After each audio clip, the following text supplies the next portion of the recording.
రోడ్లు బాగు చేయాలని వ్యక్తి ఆమరణ నిరాహార దీక్షకు దిగిన ఘటన మహబూబాబాద్ జిల్లా మరిపెడ మున్సిపాలిటీలో చోటు చేసుకుంది. మరిపెడలో రోడ్లు అధ్వానంగా ఉన్నాయని, వాటిని బాగు చేయాలని ఎమ్మెల్యే అధికారులకు ఎన్నిసార్లు చెప్పినా పట్టించుకోకపోవడంతో ఆమరణ నిరాహార దీక్షకు దిగినట్లు మహ్మద్ మస్తో తెలిపారు. అధికారులు ఇప్పటికైనా స్పందించి రోడ్లను బాగు చేయాలని ఆయన కోరుతున్నారు.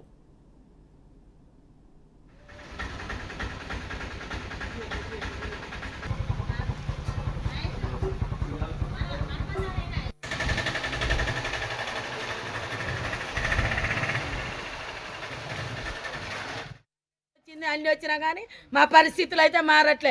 ఎప్పుడు వర్షాకాలం వచ్చినా మా రోడ్లు ఇట్నే ఉంటున్నాయి. ఒక్క నాయకుడు కూడా వచ్చి మమ్మల్ని పట్టించుకోవట్లేదు. ఓట్లప్పుడైతే ఇల్లు తిరిగి ఓటయ్యని అడుగుతారు. అప్పుడున్న తెలివితేటలు ఇప్పుడు ఎందుకు చూస్తారు? మాకేం లేదు. మున్సిపాలిటీ అయినా కానీ మా రోడ్లు మారట్లేదు. ఇంటి ఇల్లు తిరిగి మేమైతే ఇంటి పన్నులు కూడా కట్టాం. ఇక నుంచి రోడ్లన్నీ బాగా చేసి ఇంటి పన్ను కడతాం, లేకపోతే లేదు. ఎవరైనా ఈ వీడియో చూసిన పెద్దలు వచ్చి మా రోడ్లు మాకు పరిష్కారం చేసేదాకా మేము.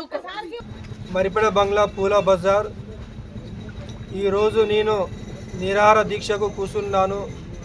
ఎందుకంటే నా యొక్క గల్లీ గురించి, సమస్య గురించి గత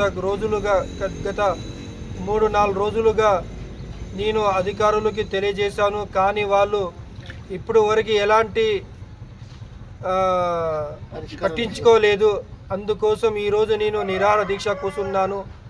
దయచేసి అందరూ ఈ విషయం అధికారులు చూసి వాళ్ళు గమనించి నా యొక్క సమస్యను తీర్చాలని